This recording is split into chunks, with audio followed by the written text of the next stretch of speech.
Phillies are 2008 World Champions of Baseball. The Philadelphia Eagles are Super Bowl champions. Eagles fans everywhere, this is for you. Now entering the game for Philly Press Box Radio, Bill Furman and Jim Chet Chesko.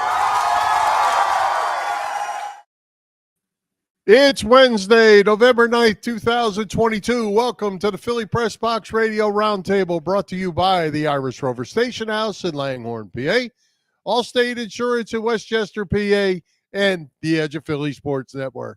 I'm Bill Furman. I'll be your host tonight, along with my partner, Jim Chet Chesko. And hey, Chet, the World Series is behind us.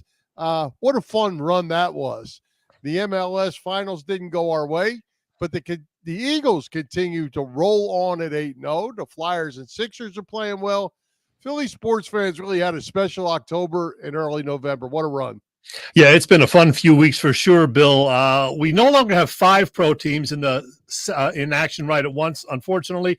That may never happen again. Who knows? But we do have those 2 teams that play at the Wells Fargo Center, of course, and the still unbeaten Eagles. So we're never going to run out of stuff to talk about, Bill. That's for sure. Well, that's for sure. And, we're going to get to this a little bit later, but the Phillies offseason started the day after the season. So we certainly still have plenty of Phillies to talk about while it's fresh on our mind as well.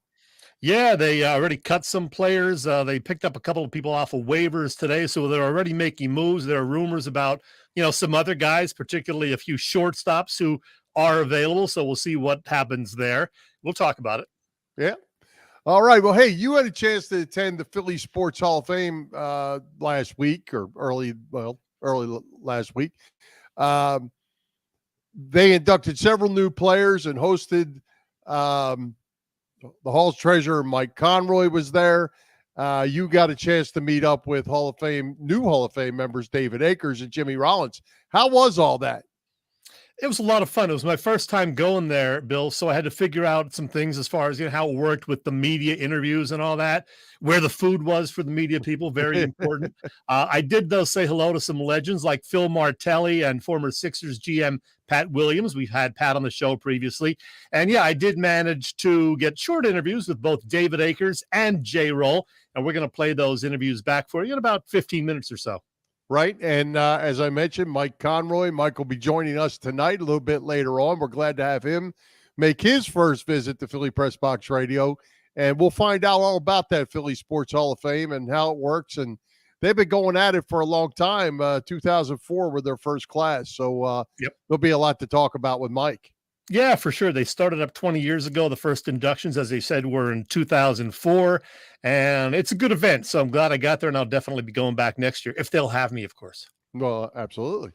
All right. Hey, well, let's talk Phillies. As we said, Chet, the World Series didn't go quite our way in the end. The Phillies bats went silent when they went back to games 5 and 6. It was so disappointing. You go up 2-1 with a couple of games at home, and theoretically your 2 best pitchers slated to go, in Aaron Nola and Zach Wheeler, and then all of a sudden, nothing over the next couple of games in Philly or in Game 6 in Houston. 3 runs, Bill, in those 3 games, 9 for 98. That is an 0.91 batting average over those 3 games.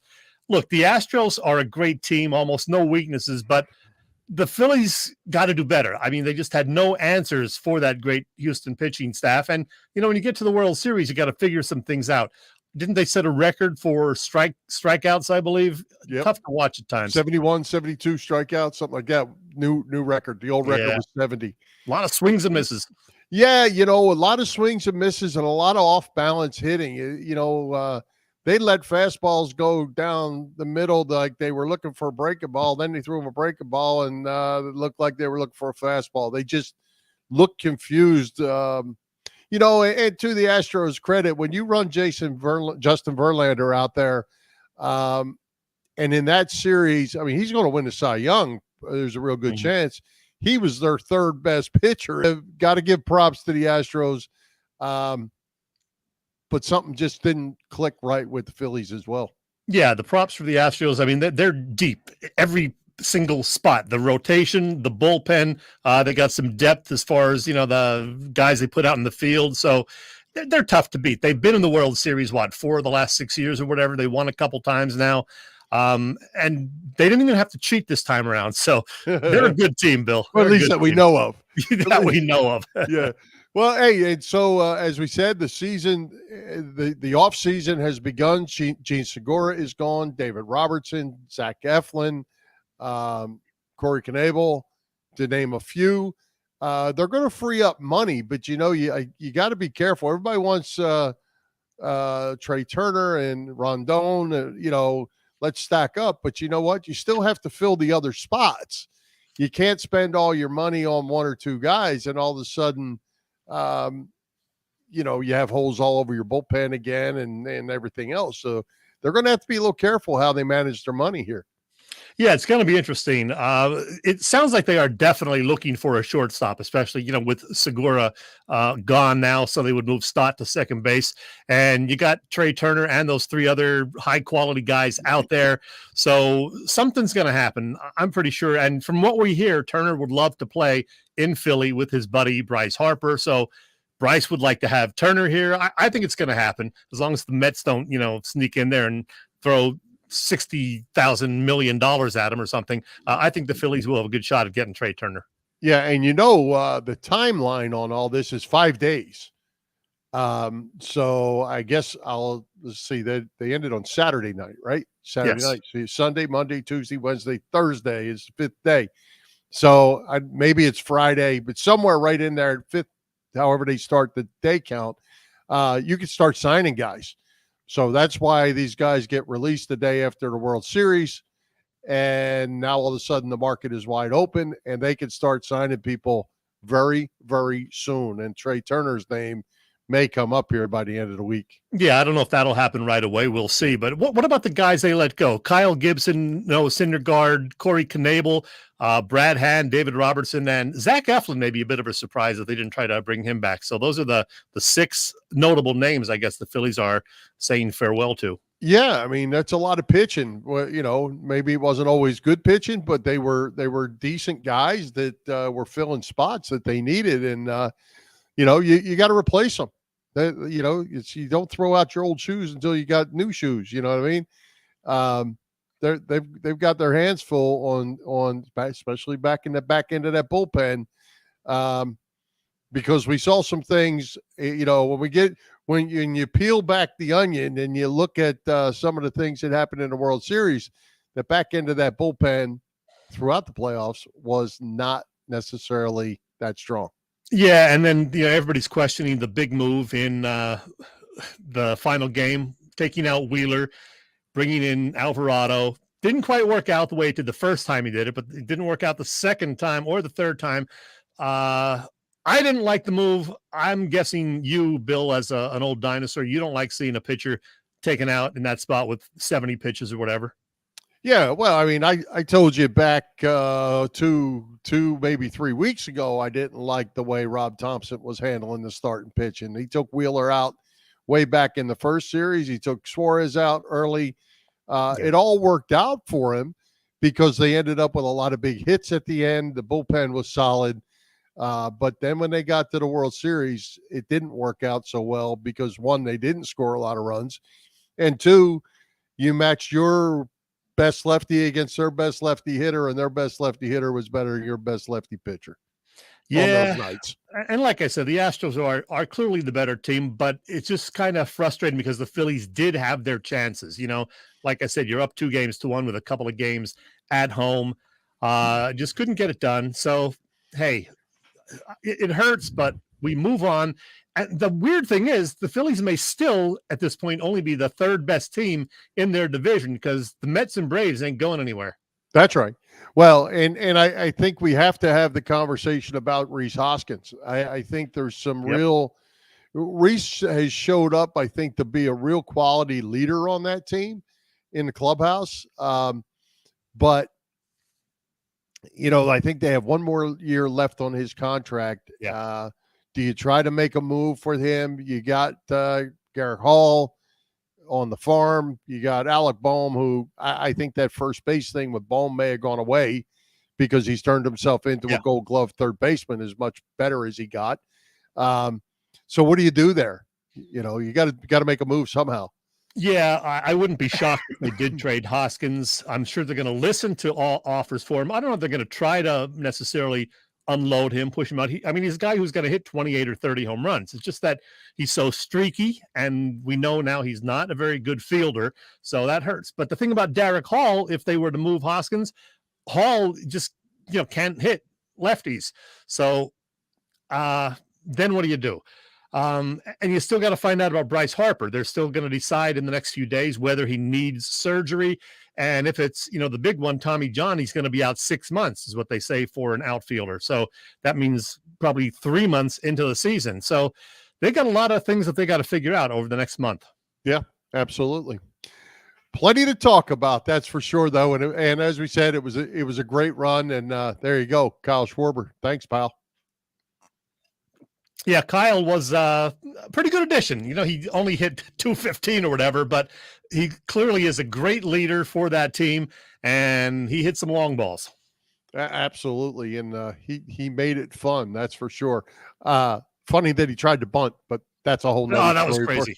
For a whole nother story for another time. Crazy. Somewhat pedestrian, PJ says about Hoskins. What do you think? That old comment. There you go. All right, let's talk Eagles, Chet. 8-0. A lot of people done with race. Yeah, Eagles, let's go. Yeah, let's talk Eagles. One thing I'm ready for, Chet, is to get on some sort of a regular schedule. Bye week, Thursday night, Monday night. Let's get to Sundays where we can settle in on the sofa and watch some Eagles football. Yeah, this feels like a bye week since they haven't played since last Thursday, and they won't play again until Monday night when those Commanders come to town. I didn't get to see a whole lot of the Thursday night game because the Phillies, were on at the same time. Plus, I was coming back from the Philly Sports Hall of Fame event, so I joined the Phillies game in progress. I went to the Irish Rover. They had both games on the TV there. I was keeping more of a close eye on the Phillies. And from what I saw, it wasn't a great game by the Eagles, but they still won by 12 points. And getting the W, of course, is the bottom line. And I'm not going to, nitpick about every little thing that they didn't do well. The one thing is the concern about the defense and the inability to stop a good running back. Pierce in the case of the Houston Texans, but they got a lot of other good running backs coming up in the near future, including Derrick Henry a few weeks from now. So that's the one little concern I might have, but they're 8-0, so I'm not going to bitch. Yeah. Well, I'm going to give them a little bit of a pass for Thursday night. And I'm not good on passes, but giving passes, but you're coming back on a Thursday night. There's all this other excitement going on and disruptions in Philadelphia. They travel to Houston to play a 1-win team. A little flat, little letdown would be expected. Still took care of their business. Offense still played pretty well. And like you say, the only weakness in that was the run game defensively. But they took care of it. So Commanders are next. Yeah, well, they do miss Davis. He's going to be out, for another 3 weeks or whatever. And the stats show that they are clearly better in stopping the run when Davis is in there. So they do have to shore that up. And there's still the special teams concern, but I'm not overly concerned about Washington. We'll talk about that later in the show when we make our picks. So we're talking maybe about an undefeated Eagles team going into like week 14 or 15, Bill. But yeah, you really are. You really are. I mean, these other teams, the Green Bay Packers, they stink. We expected way more from them. They're not very good. And Tennessee, as I said, I think is going to be a tough game, but they don't have Tannehill, at least right now. So if so, they could win that game. They could be running all the way to Christmas Eve undefeated. Yeah, they could. I was trying to find the schedule that I had here, and I don't see it. But what I do have are the power rankings, courtesy our buddy Paul Domowich, and he finally has the Eagles in the number 1 spot now that Buffalo lost to those New York Jets last week. So a lot of people think it could be an Eagles-Chiefs or Eagles-Bills Super Bowl. It certainly looks that way at this point. Well, I mean, you got to play them out. We got to yeah. see. We got to see what the Giants are made of. Are they any kind of real or not? We got to play them twice yet. Dallas and Dallas. The Vikings are managing to play good ball. They're going to be okay. 49ers, I can't figure out why they're getting so much love from everybody. They're a 4-4 team that's lost to some bad teams, but everybody seems to have a lot of love for them. Adding Christian McCaffrey is one good thing for him, but he does not play defense. Yeah, that is true. That is true. So let's see. I think I got a schedule here that I can add. And by the way, the Colts are coming up, and they're a train wreck. They stink too. There you go. So Washington, then the Colts, the Packers, they should all be wins. The Titans game will be tough. At the Giants, maybe. Bears, they're trying to be better. And then you go to Dallas on Christmas Eve. Big talk on the radio today. What if the Eagles were 14-0 going into that Dallas game, and the Eagles already had the top seed locked up?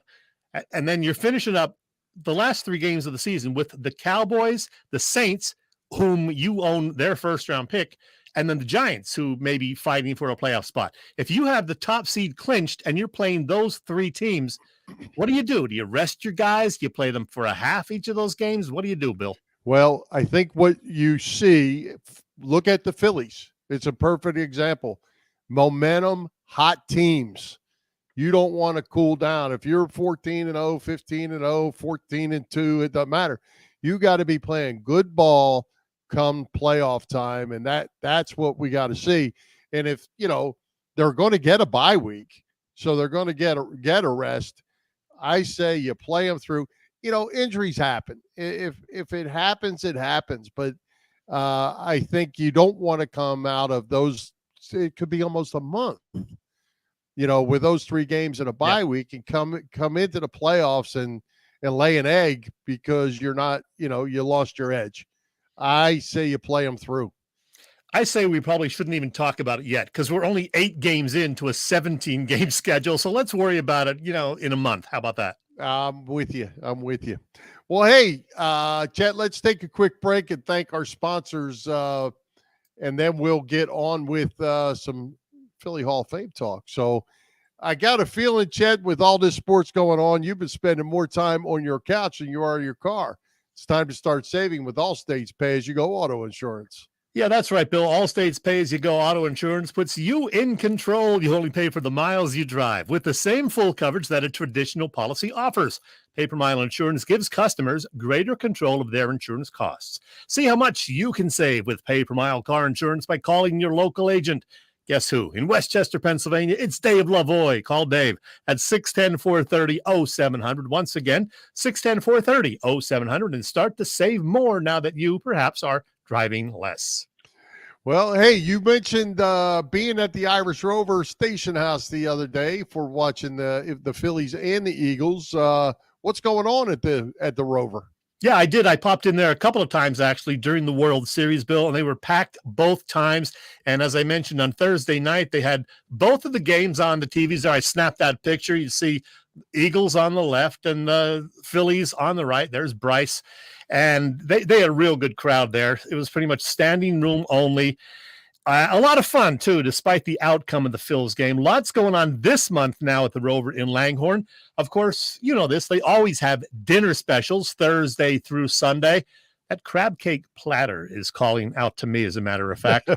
And coming up the latter part of next week, then, the 17th through the 21st, it is the Irish Rovers Friendsgiving with Thanksgiving-themed specials every day. We'll tell you more about that on next week's show. And, hey, if you're a beer lover like me, remember there are always 24 beers on tap at the Irish Rover Station House. They're located on Bellevue Avenue in Langhorne. The website, irishroverstationhouse.com. And hey, Bill, because I was hanging out with a bunch of WMMR folks this morning at the Camp Out for Hunger, I'm going to throw this in there right now. It's me, Jackie Bam Bam from 93.3 WMMR, Philly Press Box Radio. Chet, Bill, what are you doing? It's me, Jackie Bam Bam. Hey, Chet, Bill, I love you. All the best. Bye. He's there a you go. Jackie Bam Bam. He's a good man. Well, hey, as we mentioned, Chet, you had a chance to attend the Philly Sports Hall of Fame banquet. You visited with David Akers and Jimmy Rollins. You're walking around with the elite. Tell us, elite Philly sports athletes. Tell us about it. It was a wonderful event. Lots of great new inductees for 2022. And without saying any more, I'm just going to let this video recap cover it all for you, Bill. Okay. Founded 20 years ago, the Philadelphia Sports Hall of Fame already has more than 300 inductees, 17 of them honored during the ceremony last week at Live Casino. Among this year's inductees were late Villanova head basketball coach Rolly Massimino, longtime St. Joe's coach Phil Martelli, and Flyers original head coach and longtime general manager Keith Allen. A handful of Broad Street Bully-era Flyers were on hand at the event in support of Keith the Thief. Another inductee, that would be Phillies all-time hits leader and 2007 NL MVP, and of course the shortstop on those 2008 World Championship Phils, Jimmy Rollins. And I talked briefly with J-Roll about his latest honor and about being there to watch the 2022 Phils in the series. And yes, it was a bit noisy there at the casino. How did it feel to be back in Citizens Bank Park with so many of your old teammates this past week? You know what? That was absolutely fantastic. We've obviously come back together in 2018 for the senior reunion of the World Series, but we were the ones that celebrated. So all the attention was on you, not on the guys on the field. In this situation, it's like a reminder how great these fans are, and we're not the ones that celebrate. We're there, and they give us loud cheers, but it's the team on the field that they're rooting for. And a lot of people say that they remind them of us. No, I told them don't make their own legacy. Make them talk about the 2022 Phillies. And 08 Phillies will be okay. Our legacy is already cemented. Make them remember you. And so to see it happening, to see the fans show up, to see the players deliver, it's been just an amazing ride. And how about you, William, the Philadelphia Sports Hall of Fame? What does that mean to you? It's crazy. It's something I never really thought about. For me, the hardest thing was to win over the fans and become a part of the city and the other city. So to be honored, with the plaque, and I'm going to be forever in this Sports Hall of Fame when my kids grow up or want to take a trip back home. So I have two daughters that were born here. The youngest was born in Chicago. They can know that their dad had a place that loved him as much as they did, and I was able to do things special in the city that they decided to honor me with a spot in their Hall of Fame. Congratulations, Jim. Among the other inductees were former Ursinus field hockey coach Adele Boyd, former NFL referee Art McNally, who also, by the way, went into the Pro Football Hall of Fame this year, and the 1982-83 world champion 76ers, inducted by that great team's general manager, the legendary Pat Williams. And, oh yeah, WIP's Howard Eskin. Unfortunately, Howard couldn't be there as he was out in Houston for the Eagles' 8th straight victory to start the season. Speaking of the Birds, the team's all-time leader in field goals and points and a 5-time Pro Bowl selection, David Akers, was also inducted. Having played 12 of his 16 NFL seasons with the Eagles, David is still a huge fan of the team. First of all, let's talk about the unbeaten Philadelphia Eagles, your old team. What do you think of this team? Oh my goodness, they're playing amazing right now. It kind of reminds me of the 04 team that we were part of. They brought in some great free agents. They did a great job in the draft, and they're just balling out right now. Jalen Hurts has hit it to another level. The receivers are playing amazing. The defense has really stepped up. They have some other guys that have kind of come in this year. Riddick, one that just kind of comes to mind, the way he's playing Slay. Obviously coming in from Detroit a couple of years ago, and I was able to play with Slay his rookie year in Detroit, and so when you see what John Gannon's kind of doing there and what Sirianni's kind of put together offensively, it's been pretty impressive. Yeah, it's exciting times for sure.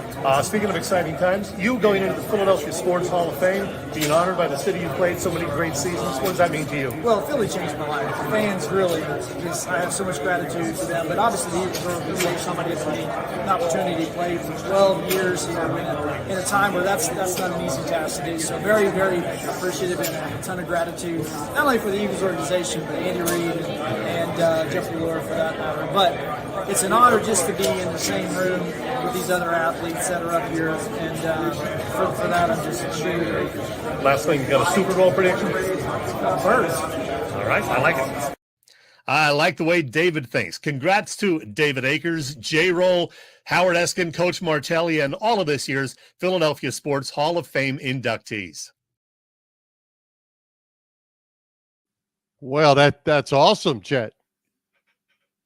That was fun, Bill. Good time. I bet it was.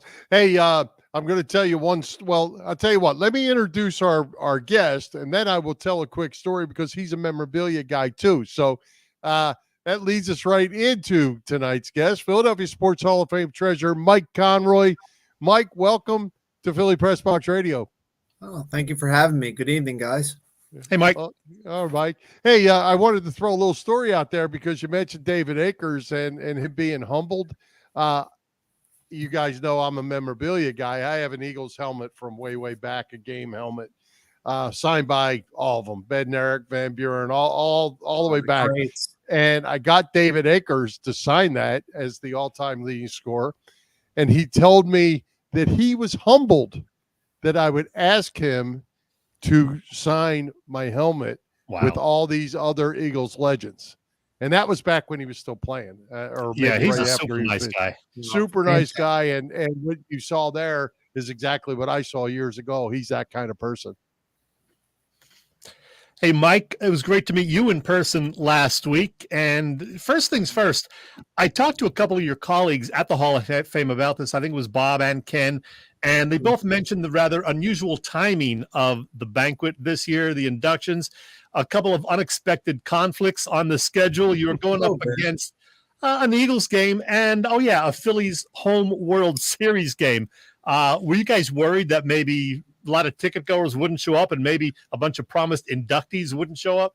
Chet, you're not kidding. I mean, literally, as soon as they went 1-1 and came back to town, you saw the weather forecast. They were calling for rain, and we just all looked at each other and said, what is our contingency plan here? Can we move the event if it happens? And the show must go on. So we had a lot of people flying in from across the states. So, from our perspective, show needs to go on. We spoke with Jimmy, and he said, I'm going to do everything start to finish and just escort me over to the ball game after. And that's what we did. We literally ran him across the street, pushing people out of the way so he can get in and get to his box before the third inning. And by the way, he had a great line during his little speech. He said he's used to batting leadoff, and you had him last on the schedule there. Exactly right. It was unprecedented for Jimmy himself, but he was a good sport, and what great guy, just telling stories. I mean, we had him in the back. He was, his impersonation of Charlie Manuel. If you ever get the opportunity to have him do Charlie Manuel from West Virginia versus Virginia, he hit it nail on the head. I really couldn't stop laughing for at least 10 minutes. Well, hey, Mike, we mentioned that the first class of the Hall of Fame was 2004. Those are kind of, as you go down the list, they're kind of a lot of obvious Philly icons. But what I really like in looking at the list, there's places like the Palestra, Don Bragg, Harvey Pollack, Stan Hochman, not your normal athlete guys, but certainly legendary Philadelphia sports figures. How did it come about to include people like that? Because to me, it really makes the Hall of Fame so much better yet. No, absolutely. So, it started roughly 20 years ago with Ken Avalon, the president, and Bob Cassidy and some of the other folks. And, they were really sitting around in a garage having a few beers, and they were talking about, what sports history the Philadelphia network and scene has. And they looked into it and realized that there was no Hall of Fame for Philadelphia. And they started to go through, the legal process, make sure that everything was tightened up. And then once they landed it, it was get that intro class in with everybody. But really from Ken's perspective, it was Philly related. How did you get the news? How did you get the sports? The people who played, any type of history that could impact you, and really that's what sports is all about, to take you away from your day-to-day job, get you to relax and just enjoy moments in life. And whether it's reading Stan Hochman on his boxing or wherever, or, Howard Eskin and listening to him banter about, nitwit and, you're scared, go get a dog. Just it brings the full scope into the Philly Hall. And that's really what, the team here, what we're trying to accomplish is really, capture all walks of life from the Philadelphia sports scene and really honor them the way they should be. Well, you've done it for 19 years now. You started, as you said, in 2004 with the first inductions. This was the 19th year doing it. It looks like you put in 15 to 17 per year. So you just crossed the 300 mark already.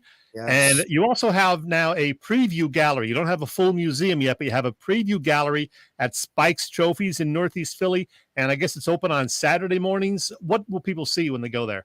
That's correct. So right now we're looking for that long-term home for the Philly Sports Hall. So in the interim, Ken Baldwin at Spike's Trophy was gracious enough to carve out some space at his main office. And really what we do there is really put together a nice showcase of some Philly Eagles sports history, 48, 49 championship, 60 championship. And then inside we have some palestra. We have some 2 exhibits that are going up right now. We have a Larry Boa and Dick Vermeil. We have a small Bill Lyons exhibit.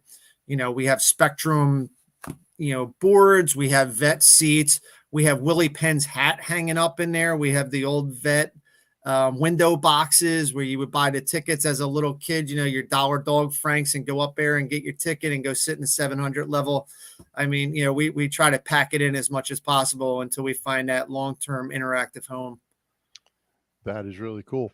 Well, how do you go about nominating guys? I mean, like I said, been doing this a long time and so many great names in there, but it takes 20 years to get Fred Sherrow in there. How do you go about making all that happen? So what we do is we get together as a group and we go in, and there's certain bylaws and criteria that we follow from the hall. First and foremost, they either need to be a Philly native or have played in Philly for 5 years. That's the first foremost criteria.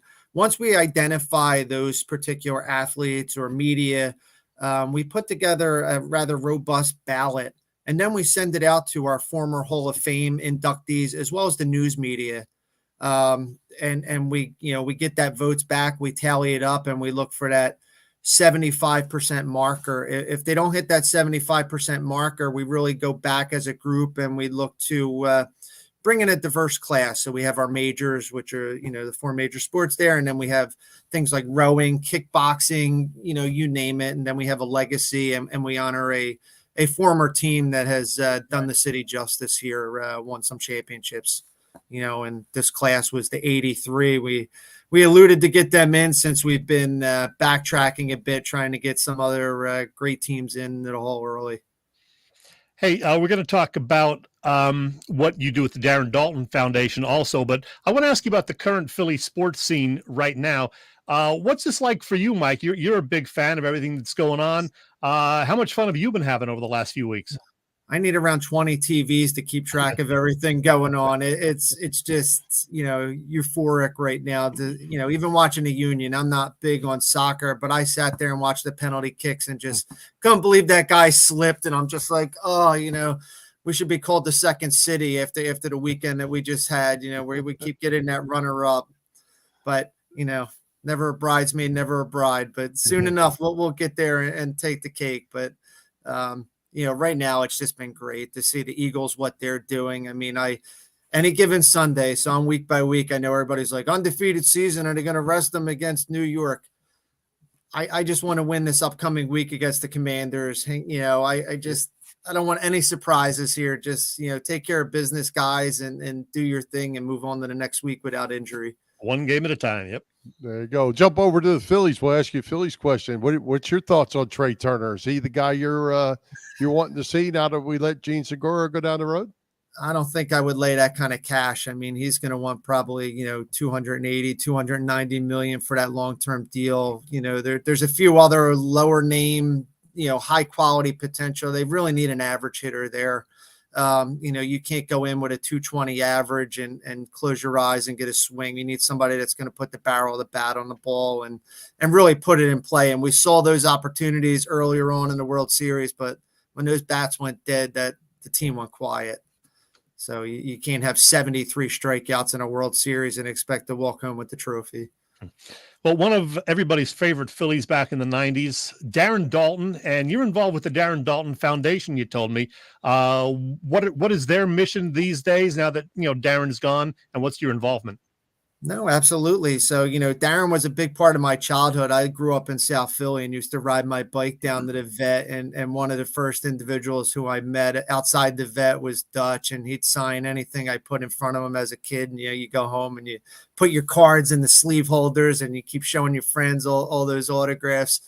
And then, time passed and I followed Dutch career. I always thought he was, that leader, that field presence. And a buddy of mine was on the board of directors for the Darren Daulton Foundation, said, you should come out and to one of the events. And, we're raising money for, families that have individuals with brain cancer. And what they really do is they support them from an economic perspective, really to provide them funding in and around, as medical expenses go up, really to help them get the treatment they need without sacrificing house and home to get there. So, the Dutch Foundation and Brett Datto, who's the president of the foundation, does a tremendous job to, provide that funding to individuals in need. And, I just try to help out any way possible, whether it be, helping the golf outing, grabbing drinks for Ricky Jordan. I don't care, anything I can do to help the cause, but I help with the golf outing as well as the celebrity bartending and some other events throughout the year, just to help them raise as much funding as possible to help support the cause. Now, the Philly Sports Hall of Fame also has a charity arm. I guess we could call it an arm. Tell us about that as well. From a charity perspective, we are a non-for-profit. So what we do is we like to give back to a lot of the players and their foundations, whether it be, just any type of involvement that they have, charity legs. We like to donate money, time, and individuals. Tim Kerr does a 5K down in Avalon to raise money. We'll run that race, just promote the Hall of Fame, promote Tim Kerr. Some other ones, there's so many that we try to get involved in that it's, our mission statement is really, the players gave back to us and we want to give back to the individuals as well as the charities that they form. And finally, Mike, we can see behind you, and you showed with your camera earlier, you got quite a collection of items in your man cave. I think you're probably right up there with Bill Furman in terms of collecting things. What are your personal favorites? What do you go for mostly? Oh, I'm a history buff, obviously, with the Philly Sports Hall of Fame. So, I got some things signed by Connie Mack, if you want to go back that far. Whoa. But my major prized possession, my old man was a big Eagles fan. So in the 1960s, he was at every game, and then, he passed along the legend to me. And then when I got to meet the greats, Tommy McDonald and Chuck Bednarik, it was just crazy. My high school football number was 60 after Chuck and played offensive line. It was just one of those things. So I have a team signed helmet signed by, I want to say 24 of the players of the 60 team, including Bill Campbell, the announcer. So that's one of my prized possessions. I drug my wife to every signing possible to meet those guys, and, sat and had lunch with Tommy McDonald in his living room, which was just absolutely insane. Oh, I bet. Fantastic. Just to hear him. Oh, sorry. No, go ahead. I was going to say the funny story with Tommy. He tells me how he'd be outside of Franklin Field between the brick and mortar, and he would rub his fingers on the cement so he'd be able to catch the ball in the cold weather. And then he has me shake his hand. You could see he ripped off every single one of his fingerprints just to make a living catching a ball. But, a fan favorite by many old schoolers. Absolutely. Well, and that reminds me, I wasn't going to say this, but the Chuck Bednarik hand is the most unbelievable hand, where this finger went this way and they were all mangled, and one of them did a 90-degree, his pinky finger did. So, he was on the helmet and snapped back, not to get too graphic, but it's an ugly thing. Or it was an ugly thing. Yes, it was. Yes, Hey, Mike, before we let you go, how can people follow what's going on at the Philly Sports Hall of Fame? How can they donate? Can they be part of it somehow? Tell us what they could do. Absolutely. Thank you for this opportunity. First and foremost, you can go to PhiladelphiaSportsHallOfFame.org. That'll give you information about the upcoming next inductee class 2023, as well as some fundraising campaigns we have. And then in addition to that, we're always looking for volunteers, individuals that can help design websites, individuals that can get our name out in the social media. One thing that we really want to do is promote our brand and really let the world know that, hey, Philadelphia has a Sports Hall of Fame, and you have to be a part of it to believe and see, the good that we do, and just to see some of the players that go in and just hear their personal stories. I mean, I think J-Roll was so excited to be a part of the Philadelphia Sports Hall of Fame. It's almost like, a pat on the back saying, you made it in Philadelphia, one of the hardest cities to play in, and they wear that proud on their shoulder. So, with that being said, it's, more people that volunteer, the better. We're looking for passionate individuals that really, have a love for sports and a love for, giving back. And that's really what we're looking for. Fantastic. All right, Mike, this was great. Thanks, Mike. Yeah, Mike, thanks for coming by. Let's do it again. Let's not make it another 10 years since we've been doing it, 9 years. No, let's do it soon. Absolutely. Let's do this very soon. Maybe before an Eagles parade, not to get too ahead of ourselves. There you go. I like the way you're thinking. Yeah, all right, Mike, thanks, buddy. Thank you so much. Have a wonderful evening, gentlemen. All right, you too. Take care. All right, Chet, let's give a shout out to all the shows at the Edge of Philly Sports Network this week. As always, wall-to-wall coverage. It slowed down a little bit with the World Series coming to an end, but we're picking it up with a lot of football coverage. That is for sure. You can check all the action out at www.eopsports.com, as well as Edge of Philly Sports on YouTube. You can also find our show, Philly Press Box Radio, YouTube as well. Hit those subscribe, follow, like buttons, and always share with your family and friends. And Bill, before we go on, we have to wish everyone a very happy National Scrapple Day. Yes, National Scrapple Day, especially to our pal Joe Howe. And there you go, Joe. Joe commented on something else and said, wow, but I'll hit that one up there right now. And while we're wishing happy, Chet, happy birthday to you the other day. So happy birthday, pal. Yeah, turning 40 was a little scary, but I'll be okay, Bill. You remember that? Oh, yeah. Oh, well. All right. Let's welcome our man from Splits Bar and Grill, except he's at the Vitrone Bar and Grill tonight. We're going to make this week's pick, provide some Week 10 better tidbits. Boop, welcome back. 40, Chet, really? Make it believable. Right. He don't even remember 40. Can we do 45 maybe? Hey, hold on. Hey, yeah, okay. I'll allow it. Oh. So, Chet, how did we do last week? What are our standings? Week 9. We got to start closing the gap, Boop. I think Boop may be dropped from splits because his picks just aren't up to snuff. I got to tell you. Good news for you and me, though, Bill. We were a perfect 4-0 last week. However, Boop took the Rams to beat Tampa Bay down there. Both teams kind of stunk, but it didn't happen for him, so he was 3-1. So at the season's midpoint now, 9 weeks down, 9 to go, I am 25-12, still 2 full games up on you, Bill. Boop is now, well, at least he's over 500 at 19-18, but that leaves him 6 games off the pace. But there is still hope for you, maybe, Boop. I just hope to finish. well, hey, Chet, but you look at the comment that I put up there. You don't get a shout out. I don't get a shout out. Who gets the shout outs? It reminds me, I got to send him a check. All right. So here we go with Week 10. We were going to add the Vikings and the Bills, but Josh Allen's got an injury that we're not quite so sure about. So we didn't put ourselves in that bind. We went Chargers at 49ers, 49ers -7, Boop. This is the 3rd straight time we've added the 49ers. Did you just want to add them for the rest of the year for the heck of it? No. That was Bill's choice. Yeah. Anyhow, the Chargers, they got flexed. The Chiefs game next week got flexed. So now they got back-to-back Sunday nights all of a sudden. That second Sunday night's a lot more important to them than the first one. So this could be a trapped flat game for them. I'm going 49ers. Yeah, I'm going Niners as well. They've been playing better than I expected them to. They're favored by, I think you said, touchdown, Bill. I'm taking the Niners. Yeah, I'm just not in love with the 49ers. I'm not feeling. I'm going Chargers. I'm going Chargers. Only because I'm just not feeling the defense that's coming out of the 49ers. I just don't like them. Hey, Boop will be back. Be careful. It says right there. Okay.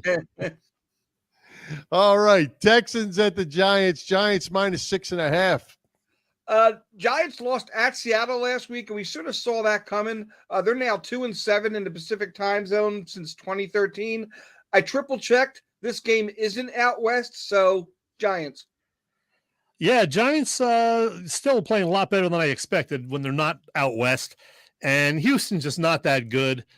I got to take the Giants. I got to take the Giants. It's not Houston's not that good. Houston's not good.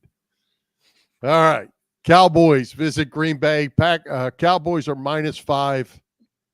Green Bay's home after 3 straight road losses. The Cowboys could actually play this game in the Bay and beat Green Bay, I think, this week. Dallas. Who would have thought, a month and a half ago that Dallas would be favored by 5 over the Packers at Lambeau Field? That is just amazing. But, I mean, it's the way it should be, and Dallas is going to win. Yeah, Dallas is going to win. Green Bay stinks. They do. They got to get something straightened out. Well, maybe they don't. They got to play the Eagles. So let them just keep on. Out yet. Let them keep on stinking. All right, Monday Night Football. Eagles host the Commies. Eagles -11. Double-digit favors again. Boop. Yeah, we'll get to that in a little bit. First off, Hurts will be going for his 12th straight win, regular season win as a starting quarterback. He would be the 26th quarterback since 1950 to do so.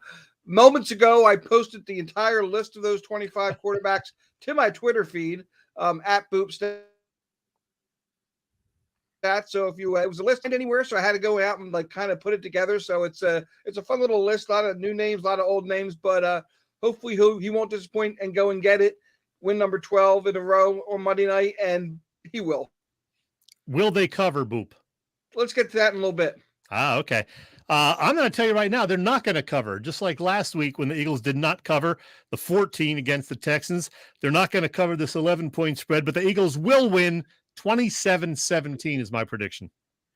Yeah, the Eagles are going to win. 27-17 is probably not a bad score, right? Maybe 31-17, but it's going to be in that neighborhood. But Eagles are going to win, going to go to 9-0.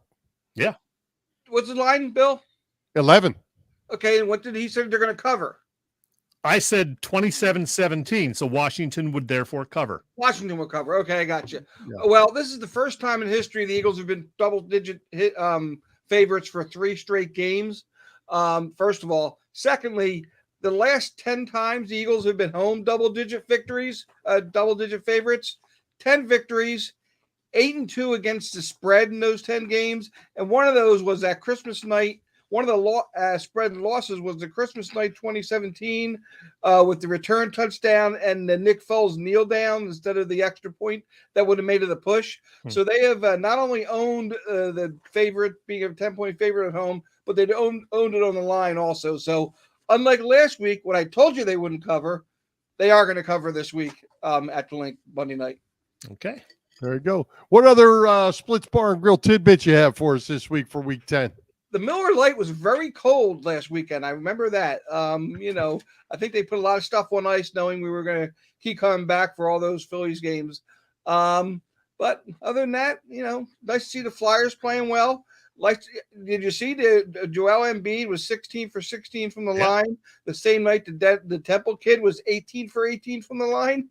That can't happen too often. I wish I knew someone that could look that up. I think I saw a tidbit on Boop Stats about consecutive free throws in a game. Yeah, we did. We ended up listing the best perfect free throw game for each of the 6 schools, as well as the best couple for both, not only the Sixers, any excuse we get to get Paul Iverson's name on Twitter in 2020 is, we're right up that alley. Speaking of college hoops, I was at the WMMR Camp Out for Hunger this morning, and they had their annual City 6 Pop-A-Shot competition. Yeah. And for the second year in a row, Griffin, St. Joe's coach, won it. Yeah, good. Love it. Boop, how did you like it? Any wins they get all year. Yeah. How did you like the opener, Villanova LaSalle the other night? Not much of competition. LaSalle hung around a little bit, though. Yeah. I didn't watch. I was out to dinner that night celebrating the 30th anniversary of the day I met my wife. And then they had that funky FS1 Big East bounce around. Right. And I taped it, hoping to see a lot of LaSalle and allow LaSalle Villanova. And then, like 3 minutes in, they went to the St. John's opening, and I just gave up on it. There's enough college basketball to watch without having to fight through 4 or 5 different wraparounds. I don't know who came up with that idea. Let's not do that again, please. No, I didn't much like it either. All right, Boop, where can people find you? Keep up on you with Boop Stats. Find me at Twitter, at BoopStats. I post a lot of my stuff also on my website, boopstats.com. Mostly if you want to go there and print something out, it's a little bit easier, including the TV listings I put together every day, because it gets real complicated these days, as we found out with that Villanova opening night, and college stuff popping around, and both football and basketball. So I like to put those listings together to make it easier on myself to find stuff. So why not make it easier for all of BoopStats fandom? Well, I can tell you, Boop, I look at that all the time because down here, Bill. Well, I live in Florida, so it's just not on regular, and I got to find it, and I reference it all the time. Glad to hear that. More people. I'm going to leave you on a disappointing note. However, you will not gain any ground on the defending champion this week because we have the same picks. Yeah, if you said you think you're 40. Are we sure you're the defending champion? Now we might have to. It's election time. I might demand a recount. Oh, Boop, we're losing your signal. We're going to have to cut you now. All right, Boop. Get out of here, Boop. Let's do it again next week. Absolutely. Okay, bud. All right, Chet. Great guests tonight in Mike Conroy, David Akers, Jimmy Rollins, Bob Vitone Jr. Who's coming to Philly Press Box Radio next week? Well, next week, Bill, we talked to this guy just before the NFL draft. A pretty good night for the Eagles, as it turned out. It's that longtime Eagles beat writer who is now semi-retired. You know him, you love him. He's working on a perpetual tan while he's also doing some writing about those underachieving Green Bay Packers these days. It is our old pal, Mark Eckel. We may or may not have a second guest. I'm thinking we will not this time. I think we're just going to talk to Mark for a while, and then you and I will chew the fat, Bill. I might have to be careful with my Packer stink comments. Mark might not be real happy about that. He'll start throwing around Bart Starr's name or something. I think Mark knows the Packers stink this year, Bill. Well, Mark is always fun and always full of information, so we'll be looking forward to that. And he's going to want to play Fast Five as always, so I got to get some questions ready for him. Absolutely. Well, hey, Chet, the Union, as we said, they had the MLS championship at their fingertips with just a couple minutes to go. Couldn't hold on. What a heartbreaking loss in a shootout. Yeah. In addition to the loss, this also sucked. I watched much of the latter part of the game, the regulation time, the extra time, and then they went into overtime, and I had to leave to go somewhere. I kept checking the score while I was driving, found out they actually went ahead in the overtime, and then learned it wasn't sudden death. So, no, they didn't win. They had to keep playing for a little bit. And then, of course, L.A. tied it up and won with the penalty kicks. First of all, I hate the whole timing thing. Why can't they just have a regular clock which tells you how much time is left? No, they finished the 90 minutes. Then there's extra time. Why don't they just stop the clock when, instead of adding it later? And then why not sudden death overtime and no penalty kicks? This is one of the big gripes I have about soccer, and I know I'm not alone, Bill, but the bottom line, tough loss for the Philadelphia Union. Well, and you hit right on the nail right on the head with why soccer really irritates me is that whole clock thing. You never know how much time's left in the game. I'm not a fan of that, and I'm certainly not a fan of shootouts. Just like I am not in any of the other sports that they do stupid things with. And if you're going to play overtime, play sudden death in a game like that. It's not like football where each team should at least get the ball. You have your chances in soccer to do that. But And I was not watching the game until you texted me and said, "Are you watching? You should watch it." And I watched the end of it, and it was tough. They had it right in their fingers. And the highest ratings, by the way, for the MLS Cup final in 25 years. So people did watch 2.1 million, which, compared to like a Super Bowl or something is nothing, but pretty good for the MLS. And let me just tell you one quick story, Bill.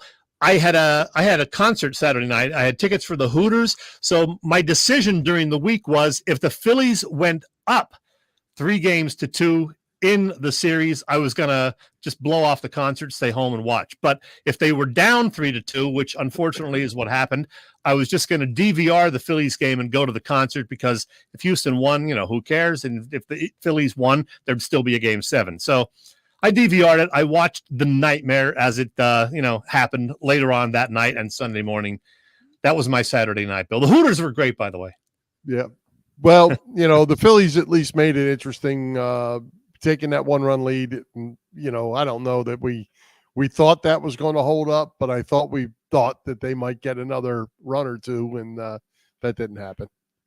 Hey, don't forget about Philly Sports Trips, Bill. They have an awesome pregame tailgate ahead of Monday night's Commanders-Eagles game at the Link, road trips to all away games, and spring training. We can talk about that. That's actually, not that far off now. Spring training trips next year. Hang with Charlie, perhaps. All the details on the website, phillysportstrips.com. Again, phillysportstrips.com. It's funny you say that, because it's really going to be an interesting baseball winter, because it's going to be so short. We played for almost 6 additional weeks, 5-6 additional weeks. Heck, it's almost time to report. It's almost February already. Yeah, about 100 days, 3 months and change. Yep. That's right.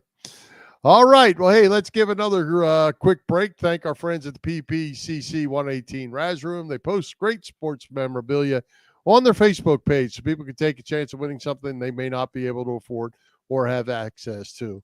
All items come with certificates of authenticity. You continue to run out great autograph memorabilia from all the Philly teams and more. Check out their Facebook page. Like it or follow it. It's PPCC 118 Raz Room. That's right, PPCC 118 Raz Room on Facebook. And Chet, I believe if you looked right now, you would see that there's a Jalen Hurts, there's a Devontae Smith, there's a Brian Dawkins items up there as we speak. All right. We didn't get to talk about it, but the Sixers finally got a win the other night. Embiid did play well. We did mention that. And Carter Hart of the Flyers, still unbeaten in terms of regulation anyway. What is he, 6-0-2? Hopefully he's on the mend. They won without him on Tuesday night. So get well soon, Carter. And, the Flyers are playing better, Bill. Yeah, and my understanding is Carter Hart was supposedly sick yesterday. That's why he was scratched. He was at practice today. He will be back in the pipes here tomorrow. I believe it's tomorrow. Awesome. Let's wrap it up, Bill. All right, let's wrap it up. Let's thank tonight's special guests, Mike Conroy, David Akers, Jimmy Rollins, Bob Vitrone Jr., our sponsors, the Irish Rover Station House, Bob Sullivan's LikeYourAge.com, PPCC 118 Raz Room, and Dave Lavoie of Allstate Insurance in Westchester, PA. For Jim Chet Chesko, this is Bill Furman.